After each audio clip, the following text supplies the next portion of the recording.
once this bill is passed, Azimio has an office, or office of the opposition leader is there. So who is going to benefit? To whose advantage? Well, you see, politics is an industry with trappings, socioeconomic trappings of its own. And therefore, there are those that are players and those that are tools of trade for feeding politicians in their trade. Kenyans, the ordinary citizens are the ones that definitely will remain as tools of trade for purposes of the political careers of politicians. The politicians will have to look at the ecosystem existing for purposes of advancing interests.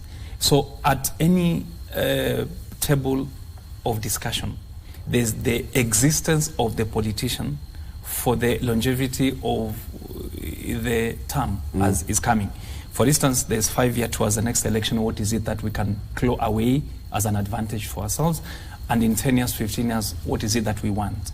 There's existing leader now and the other leaders. So the dominant or at that time is how does the politician exist as opposed to how do Kenyans exist, because the dominant factor at that time is the politicians to exist.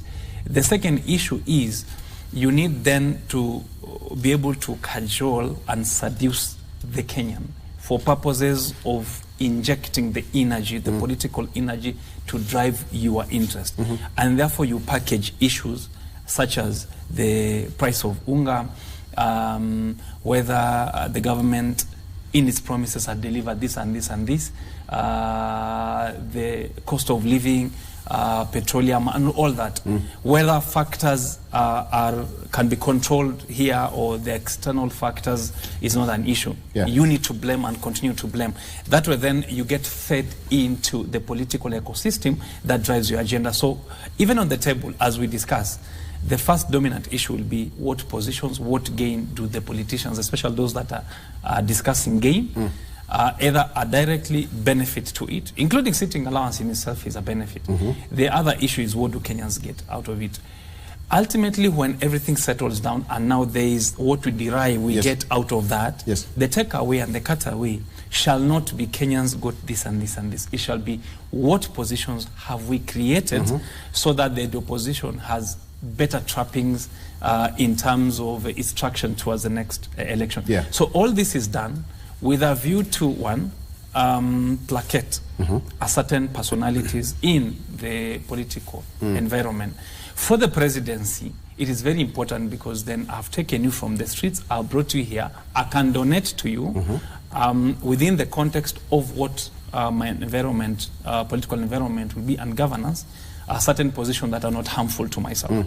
For instance, the office of the leader of opposition is not harmful to government per se. In fact, it's better and it checks because it doesn't come with allergies, without boundaries. You get the office, you get a budget. So definitely the office of the Auditor General, the EACC, DCI will have access to your activities. So you get regulated in the context.